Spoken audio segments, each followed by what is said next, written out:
بسم اللہ الرحمن الرحیم۔ السلام علیکم سامعین کرام، آج کا بیان استقبال رمضان ہے۔ سامعین کرام، اسلام کے بنیادی ارکان میں روزہ بھی ایک اہم رکن ہے۔ مسلمان بڑے ذوق و شوق سے روزے رکھتے ہیں، لیکن چونکہ سال میں ایک دفعہ رمضان المبارک آتا ہے، اس لیے عموماً اس کے مسائل اور احکام اچھی طرح ذہن نشین نہیں رہتے، حتیٰ کہ بعض اوقات اچھا بھلا عالم دین بھی مسائل میں الجھ جاتا ہے۔ اس لیے ضروری ہے کہ روزے کے مسائل کو زیادہ سے زیادہ بیان کیا جائے، تاکہ نبی کریم صلی اللہ علیہ وسلم کی امت قدم بہ قدم اپنے محبوب پیغمبر صلی اللہ علیہ وآلہ وسلم کے نقش قدم پر چلیں۔ کہیں ایسا نہ ہو کہ رمضان میں ایسا کوئی کام ہو جائے جس سے روزہ فاسد یا خراب ہو جائے اور انسان کو یہ معلوم بھی نہ ہو۔ اس مقصد کو پیش نظر رکھتے ہوئے آج کا بیان ہے، اور مختلف احادیث، فتاوی جات اور کتابوں سے ان مسائل کو جمع کیا گیا ہے جن کی زیادہ ضرورت ہے، اور ساتھ ہی یہ بات بھی زیر تحقیق رہی کہ صحیح احادیث ہی کو دلیل بنایا جائے۔ سامعین کرام، روزے کی فضیلت بھی ملاحظہ کیجیے۔ روزہ رکھنے سے تمام سابقہ گناہ معاف کر دیے جاتے ہیں۔ من صام رمضان ایمانا و احتسابا غفر اللہ ما تقدم من ذنبہ ومن قام رمضان ایمانا و احتسابا غفر اللہ ما تقدم من ذنبہ ومن قام لیلۃ القدر ایمانا و احتسابا غفر اللہ ما تقدم من ذنبہ، یعنی جس نے ایمان اور حصول ثواب کی نیت سے رمضان کے روزے رکھے، اس کے سابقہ تمام گناہ معاف کر دیے جاتے ہیں، اور جو ایمان اور حصول ثواب کی نیت سے رمضان میں قیام کرے گا، اس نے بھی سابقہ تمام گناہ معاف کر دیے جاتے ہیں، اور جس نے ایمان اور حصول ثواب کی نیت سے لیلۃ القدر کا قیام کیا، اس کے بھی سابقہ تمام گناہ معاف کر دیے جاتے ہیں۔ اس کا ذکر صحیح بخاری میں موجود ہے۔ سامعین کرام، رمضان کی پہلی رات بہت سارے لوگوں کے جنتی ہونے کا فیصلہ ہو جاتا ہے۔ اذ کانت اول لیلۃ من رمضان صفدت الشیاطین ومردت الجن وغلقت ابواب النار فلم یفتح منها باب وفتحت ابواب الجنۃ فلم یغلق منها باب ونادى مناد یا باغی الخیر اقبل ویا باغی الشر اقصر وللہ اتقاء من النار وذالک کل لیلۃ، یعنی جب رمضان کی پہلی رات ہوتی ہے تو شیطانوں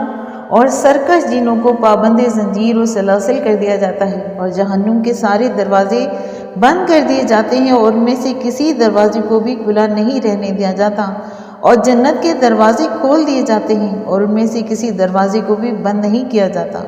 اور ایک منادی کرنے والا یہ اعلان کرتا ہے کہ اے خیر و بھلائی کے طلبگار،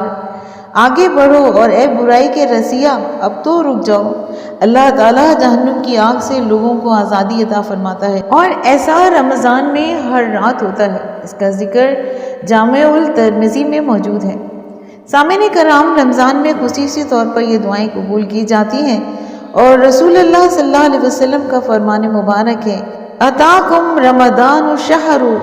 برکات ویغنیکم اللہ فیہ وینزل الرحمۃ ویحط الخطایا ویستجیب فیہ الدعاء ینظر اللہ الی تنافسکم ویباہی بکم ملائکتہ فاروا اللہ من انفسکم خیرا فان الشقی من حرم فیہ رحمت اللہ، یعنی تمہارے پاس رمضان آیا ہے جو کہ برکت کا مہینہ ہے۔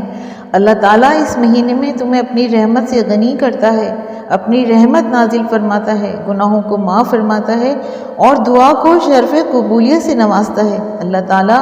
اس مہینے میں نیکی اور بھلائی کے کاموں میں تمہارے ذوق و شوق اور رغبت کو دیکھتا ہے، اور اپنے فرشتوں کے سامنے تم پر فخر کرتا ہے، سو تم بھی اللہ تعالیٰ کو اپنی طرف سے خیر و بھلائی کا عملی مظاہرہ کر کے دکھاؤ۔ سامعین کرام، وہ شخص تو بڑا ہی بدبخت ہے جو اس مہینے میں بھی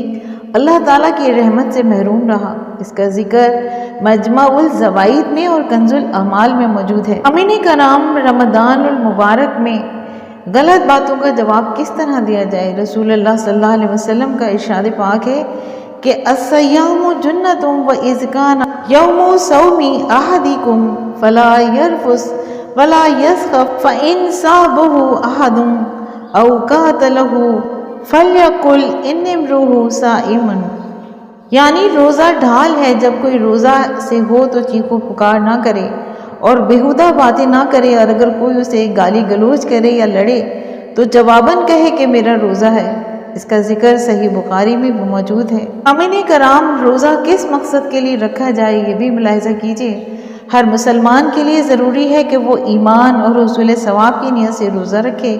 ریاکاری، شہرت یا محض اس وجہ سے روزہ نہ رکھے کہ اس کے گھر والے یا شہر والے آج کل روزے رکھ رہے ہیں لہٰذا وہ بھی روزہ رکھ لے، بلکہ روزہ اس لیے رکھنا چاہیے کہ ایمان ہو کہ اللہ تعالیٰ نے روزہ رکھنا فرض قرار دیا ہے، لہٰذا وہ اس فرض سے ادا کرے اور اپنے رب سے اس کے اجر و ثواب کو پانے کی امید سے روزہ رکھے۔ اسی طرح قیام رمضان میں بھی کسی اور وجہ سے نہیں بلکہ ایمان و حصول ثواب کی نیت سے کرنا چاہیے، کیونکہ نبی کریم صلی اللہ علیہ وسلم کا ارشاد پاک ہے کہ جو شخص بحالت ایمان اور ثواب کی نیت سے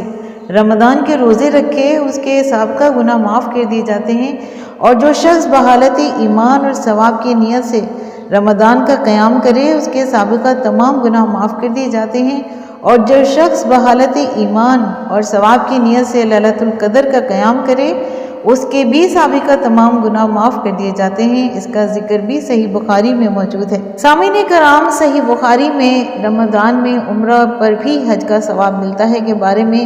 رسول اکرم صلی اللہ علیہ وسلم کا ارشاد پاک ہے، عمرۃ فی رمضان تعدل حجۃ